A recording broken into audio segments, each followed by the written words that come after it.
Hello everyone, कैसे हैं आप सब। आई होप कि आप सब ठीक होंगे। तो मैं पुनीत सम स्वागत करता हूं आपका अपने यूट्यूब चैनल एसपीएस में। तो आज हम आपके लिए लेकर आए हैं बेसिक जो मैथ है हमारा उसका थर्ड पार्ट।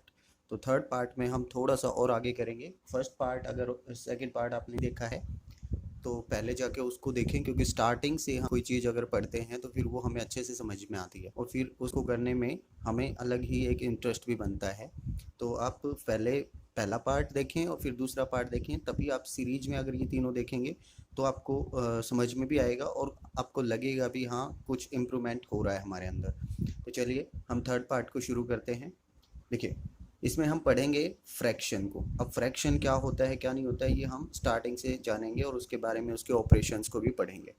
तो पहला है हमारे पास फ्रैक्शन होता क्या है। फ्रैक्शन को हिंदी में कहते हैं हम भिन्न कहते हैं। अब ये भिन्न होती क्या है, किसी भी वस्तु संख्या या फिर तत्व के निश्चित हिस्से को हम भिन्न कहते हैं। अभी हिस्सा क्या होता है, मान लो कोई चीज़ है हमारे पास, हम उसके पार्ट बना देते हैं तो उस पार्ट को हम क्या कहेंगे, उसका एक भिन्न कहेंगे। मतलब ये एक भिन्न हिस्सा है उसका। ठीक है, जैसे हमारे पास क्लास में 5 बच्चे हैं, 5 में से 2 लड़कियां हैं 3 लड़के हैं, तो हम दो जो लड़कियां हैं उस वो टोटल में से कितने में से हैं, 5 में से हैं, तो वो उसका पार्ट बन जाएगा। तो 2/5 हम उसको बोलेंगे 2/5। जैसे ये है हमारे पास 4/5। अब 5 में से कोई चीज़ 4 है तो ये उसका एक हिस्सा है। इसका मतलब 5 का 4 हिस्सा है। 5 टोटल है और उसका ये 4 हिस्सा है। तो किसी भी चीज़ का एक निश्चित हिस्सा होता है उसको हम भिन्न कहते हैं। तो हमारे पास भिन्न की खास पहचान हमारे सामने निकल के क्या आई कि यहाँ पे जो हमारे पास नीचे वाली संख्या है वो टोटल को दर्शाती है। ये होता है हमारे पास, हम इसको टोटल बोल सकते हैं कि टोटल जो संख्या होती है वो ये है और ये जो है उसका पार्ट है। ठीक है, तो ये हमारे पास क्या कहलाता है, पार्ट कहलाता है। तो हमारे पास ऊपर पार्ट रहता है और नीचे टोटल रहता है। तो सीधी सी बात है, अगर मान लो 5 बच्चे हैं, उनमें से 6 का तो हम पार्ट बना नहीं सकते, 5 में से 6 पार्ट तो हो ही नहीं सकते, तो 5 से कम ही होंगे। तो सीधा सा मतलब ये हुआ कि भिन्न जो होती है उसमें जो ऊपर वाली संख्या है वो नीचे वाली से छोटी रहती है। तो सीधी सी बात हमारे पास ये क्लियर निकल के आई। पहले तो हम ये देख लेते हैं कि जो ऊपर होता है कि नीचे होता है, इनके नाम क्या है। तो हम इसको कहते हैं, हिंदी में अगर हम बोलें तो इसको कहेंगे हम अंश ऊपर वाले को, और जो नीचे है उसको कहेंगे हर। और अगर इसी को हम इंग्लिश में बोलें तो ये होता है नोमिनेटर और ये होता है डेनोमिनेटर।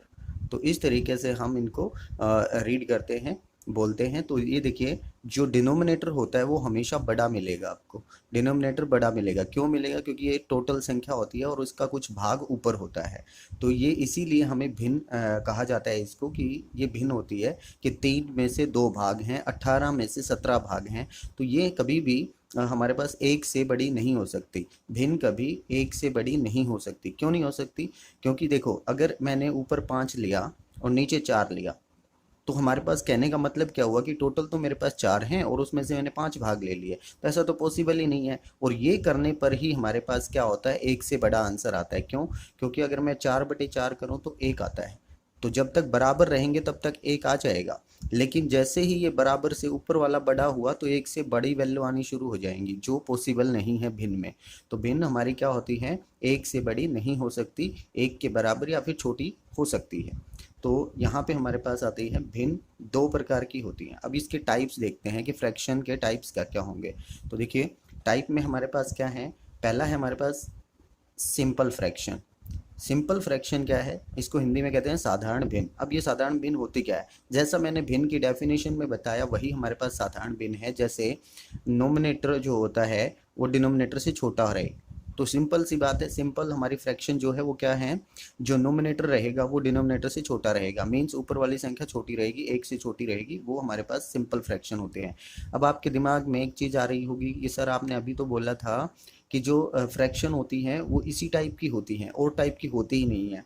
कि जैसे आपने जो डेफिनेशन बोली वो इसी में बता दी सिंपल में, तो फिर दूसरी टाइप क्या है। तो दूसरी टाइप देखिए इसकी है मिक्स फ्रैक्शन। अब ये मिक्स फ्रैक्शन का मतलब क्या हुआ, मिक्स फ्रैक्शन में वो फ्रैक्शन आ जाती हैं जिसमें डिनोमिनेटर छोटा रह जाए। अब आप कहेंगे ऐसा तो पॉसिबल ही नहीं है, भिन्न ही नहीं होती। नहीं, पॉसिबल है, लेकिन उसको कन्वर्ट करना पड़ता है। जैसे मान लो मैं आपके सामने लिखता हूँ 17/8। ठीक है, अब इसका मतलब क्या हुआ, अगर मैं 17 को भाग देने जाऊँ 8 से तो देखिए क्या आएगा, 8 दूनी 16। तो 2 पे गया ये, और हमारे पास क्या बचा 1। अब सीधी सी बात ये हुई कि 2 तो मेरे पास कंप्लीट है, मतलब 2 तो मेरे पास कंप्लीट नंबर हो गए। यहाँ से निकल के आया कि 8 दूनी 16, 2 तो मेरे पास कंप्लीट हैं। अब भिन्न क्या बची है मेरे पास 1। ये जो रिमाइंडर बचता है ये हमारे पास भिन्न के रूप में लिखा जाएगा। किससे भाग होना, देखो 17 को मुझे 8 से भाग करना था, मैंने 17 को भाग करना शुरू किया तो 17 2 बार तो भाग हो गया, 8 से 16 तक तो भाग हो गया, लेकिन एक नंबर बच गया जो भाग नहीं हुआ, उसको हम अभी लिख देंगे फ्रैक्शन के रूप में। तो ये क्या बन के आई है हमारे पास, मिक्स फ्रैक्शन आई है। अब मिक्स फ्रैक्शन की पहचान क्या होती है, इसमें एक पार्ट तो क्या होता है पूर्णांक, पूरा अंक इंटीजर, तो पूर्णांक होता है इसमें एक पार्ट, और इंटीजर भी बोल सकते हैं। और दूसरा जो पार्ट है वो होता है फ्रैक्शन, दूसरा पार्ट होता है फ्रैक्शन। तो यहाँ पे एक पार्ट तो हमारा जो है इंटीजर है, पूर्णांक है, और दूसरा पार्ट जो है वो फ्रैक्शन है। तो इस टाइप के जो नंबर हैं उसको हम फ्रैक्शन मिक्स फ्रैक्शन बोलते हैं। मिक्स फ्रैक्शन का सीधा सा मतलब हुआ क्या, अब इसको मैं एक और तरीके से लिख सकता हूँ 2, और साथ में प्लस लगा के भी आप इसको नोट कर सकते हैं। ये प्लस ही इसका मतलब होता है रियल में, क्योंकि देखो 2 तो हो गया भाग, लेकिन भाग होना रह क्या गया है 1/8, मतलब 2 तक तो भाग हो गया, लेकिन एक जो है वो रह गया है 8 से भाग होना, तो उसको हम अलग से लिखेंगे। लेकिन प्लस लगा के लिखते नहीं हैं हम, मिक्स फ्रैक्शन को ऐसे शो करते हैं, एक पूर्णांक होता है और एक फ्रैक्शन होता है। अब यहाँ पे कंडीशन क्या है कि इसको सोल्व करने के लिए क्या करना पड़ता है, सोल्व कैसे करते हैं इसको। मान लो मिक्स फ्रैक्शन है और इसको हमें साधारण भिन्न में बदलना है, संयुक्त भिन्न को, तो देखिए हम बदलने का तरीका भी सीखते हैं। नेक्स्ट है हमारे पास कन्वर्जन ऑफ फ्रैक्शन। अब कन्वर्जन ऑफ फ्रैक्शन का मतलब कि इनको कैसे एक दूसरे में कन्वर्ट किया जाता है। देखिए मेरे पास है पहली सिंपल भिन्न, जो हमारे पास है साधारण जो है सिंपल फ्रैक्शन जो है वो 8/3 है, तो इसको मुझे मिक्स फ्रैक्शन में बदलना है। मिक्स फ्रैक्शन में कौन सा बदला जाएगा, जिसमें न्यूमरेटर ज़्यादा है तो सिंपल है, तो हम 8 को अभी मैंने बदल के दिखाया आपको ऊपर, 8 को हम 3 से भाग करेंगे तो क्या आएगा 2 पे जाएगा और 6 आएगा, फिर 2 बचेगा। तो देखिए ये हमारा जो डिवाइड है वो हो गया है, तो यही हमारा तरीका है। जो आंसर है उसको हम पहले लिखेंगे और जो रिमाइंडर बच गया है वो ऊपर, और जो डिवाइजर था जिससे मैंने भाग किया है वो नीचे। तो इसका तरीका क्या है, ये हम लिखेंगे भागफल, भागफल, और साथ में ऊपर बचेगा शेषफल, और नीचे बचेगा हर, जो हर हमारा होता ही है, जो पहले से हम हर लेके चल रहे थे। तो ये तरीका होता है हमारा इसको मिक्स फ्रैक्शन में बदलने का। तो वैसे ही 26 को अगर मैं 7 से डिवाइड करूं तो भी हम बदल पाएंगे। 26 को 7 से किया तो 20 ये 7 3 जा 21, तो ये बचा 5। तो अब इसको हम कन्वर्ट कर सकते हैं। 3 तो हमारे पास कंप्लीट आंसर आ गया, 5 हमारे पास रिमाइंडर है, और 7 से मैंने डिवाइड किया था, मतलब हमारे पास ये है डिनोमिनेटर। तो इस तरीके से हम कन्वर्ट कर देंगे, वही मेथड लगाया मैंने। तो चलिए नेक्स्ट देखते हैं। अब हम क्या करते हैं, संयुक्त भिन्न को साधारण भिन्न में कैसे बदलें, मतलब जो मिक्स फ्रैक्शन है उसको वापस उसी रूप में कैसे लेकर आएँ। तो देखिए संयुक्त भिन्न जो है हमारी वो एक लिखी है, मैंने एग्जांपल लिया है 6 1/3। तो 6 1/3 को हम कैसे साधारण भिन्न के रूप में कन्वर्ट करते हैं, तो आपको तरीका बता देता हूँ। जैसे यहाँ पे लिखा होता है भागफल,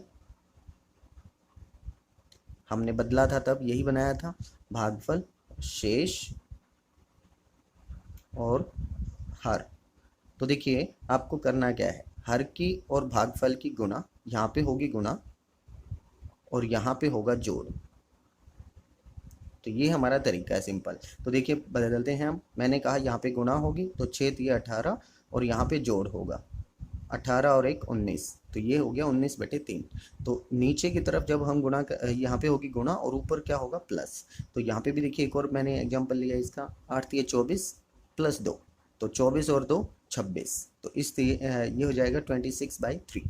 तो इस तरीके से हम इसको कन्वर्ट कर सकते हैं।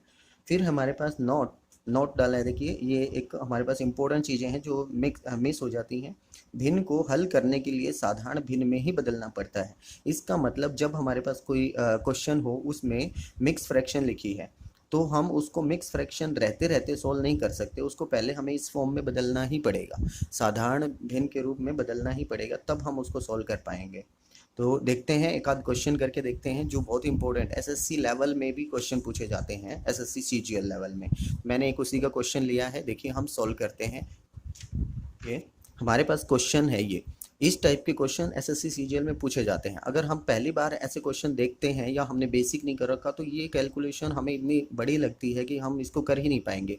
और कुछ बच्चे तो इसको इससे काट के और इसको गलत करके आ जाएंगे, और पहला ऑप्शन हमें वही मिलता है जो गलत होता है। तो इसी वजह से हम क्या करते हैं, इसको इससे नहीं काट सकते। क्यों? क्योंकि अभी ये मिक्स फ्रैक्शन में लिखा हुआ है। मिक्स फ्रैक्शन को पहले कन्वर्ट करना पड़ेगा, फिर अगर कोई मान लो हमारे पास ऐसा होता है a/b इंटू बी, तो हमारे पास ये मिक्स फ्रैक्शन नहीं है, हम इसको आराम से काट सकते थे, ए आंसर आ जाएगा, ठीक है। लेकिन अगर मान लो ऐसा लिखा हुआ है a/b और इंटू बी, तो हम नहीं काट सकते इसको, क्योंकि अभी ये मिक्स फ्रैक्शन में पहले कैलकुलेशन होगा, तब हम इसको कन्वर्ट करके फिर काट पाएंगे। तो देखिए अभी तो ये मिक्स फ्रैक्शन में है, अभी इसका कैलकुलेशन डायरेक्ट हम काट नहीं पाएंगे इसको। तो इसका आंसर क्या रहेगा, कैसे हम सॉल्व करेंगे वो देखो। अब हमारे पास मैंने क्या बताया था आपको, इस तरफ जब जाते हैं तो गुणा करते हैं और इस तरफ जब जाते हैं तो जोड़ करते हैं। तो ये हमारे पास तरीका है। तो हम इसको गुणा करेंगे। अब गुणा करना नहीं है, सिर्फ लिखना है, क्योंकि गुणा करोगे तो काफ़ी टाइम लग जाएगा, और एसएससी हमें इतना टाइम देती नहीं है कि हम इतना मतलब वेस्ट कर दें टाइम इसके ऊपर कैलकुलेशन पे।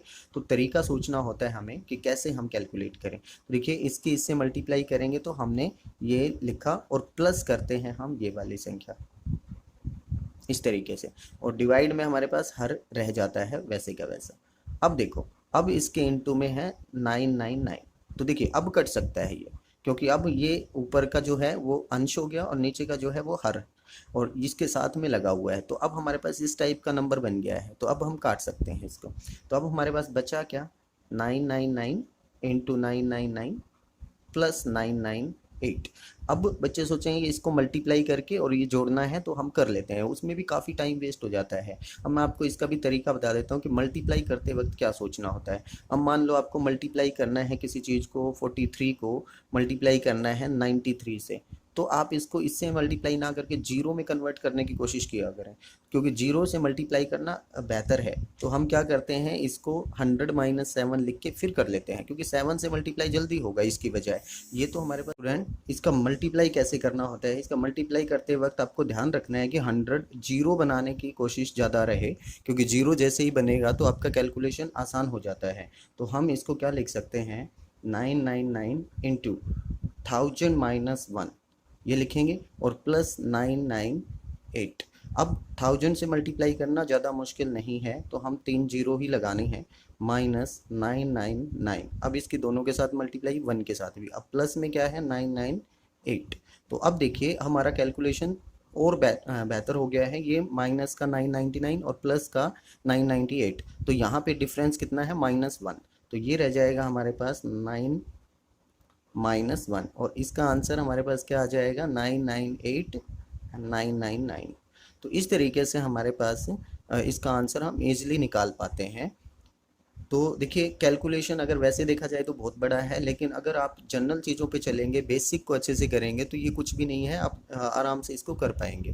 तो चलिए आगे सीखते हैं कि एडिशन और सब्ट्रैक्शन कैसे करते हैं फ्रैक्शन का। तो नेक्स्ट टॉपिक हमारा यही है कि addition and subtraction of fraction कैसे होगा। तो देखिए एडिशन क्या कैसे करते हैं। अब कुछ लोग हैं कि भाई एडिशन करने के अलग अलग तरीके बताए जाते हैं, कि सेम अगर डिनोमिनेटर आ जाए, मान लो ऐसा आ जाए a/b प्लस c/b, तो हम उसको कैसे लिखेंगे, a प्लस c/b। तो वो अलग अलग तरीके हो गए ना, कि अब मान लो एक तरीका ऐसा भिन्न आए तो क्या करना है, अलग अलग डिनोमिनेटर आ जाए तो क्या करना है, वो अलग अलग हो गए। मैं आपको सिर्फ एक ही मेथड बताता हूँ जिससे हर भिन्न को सॉल्व करना है, चाहे वो प्लस हो या फिर माइनस हो, एडिशन और सब्ट्रैक्शन दोनों में काम आएगा। जैसे आपके पास ऐसा लिखा हुआ है, चाहे नीचे का डिनोमिनेटर सेम हो अलग अलग हो, कोई मैटर नहीं करता, आप आराम से कर पाएंगे, अलग अलग है तो भी और सेम है तो भी। तो देखो अगर आपके सामने ऐसा लिखा हुआ है a प्लस बी और c प्लस डी, तो आपको करना क्या है, सीधा इसका मल्टीप्लाई इधर करके ऊपर लिख देना है, मतलब AD ये मल्टीप्लाई हो गई, इसकी मल्टीप्लाई करके इधर लिख देना है BC, ठीक है। और इन दोनों की मल्टीप्लाई आपके पास नीचे देखो, AD ऊपर मल्टीप्लाई हुआ प्लस BC, और फिर नीचे इन दोनों की मल्टीप्लाई BD, ठीक है। तो ऊपर प्लस होगा, बीच में प्लस होगा तो ऊपर प्लस, बीच में माइनस होगा तो ऊपर माइनस। चलो हम करके देखते हैं। जैसे 5/7 प्लस 1/2 ऐसा कर लेते हैं हम। तो इनको अगर मैं जोड़ूँ तो इसकी मल्टीप्लाई ऊपर क्या बनेगा 10, और इसकी मल्टीप्लाई इधर तो बनेगा 7, और नीचे वालों की मल्टीप्लाई बनेगी हमारे पास 14। तो हमारे पास क्या आया 10 + 7 अपॉन 14, तो क्या बन गया 17 अपॉन 14। तो ये हमारे पास कैलकुलेशन करने का तरीका है। एक हम माइनस करके देखते हैं। तो हमारे पास लिखा हुआ है 3/8 माइनस 1/9 ऐसा है। तो इसको हम क्या करेंगे, देखिए इधर मल्टीप्लाई करेंगे और इधर मल्टीप्लाई करेंगे, तो ये आ जाएगा 27 - 8 अपॉन 72। तो सिंपल, अब घटाना है इसको तो ये बचेगा 19/72। सिंपल है। तो अगर सेम डिनोमिनेटर हो तो भी कोई दिक्कत नहीं है। तो हमारे पास देखो एक सेम का भी हम कर लेते हैं कि मान लो 5/3 लिखा हुआ है प्लस 11/3 लिखा हुआ है।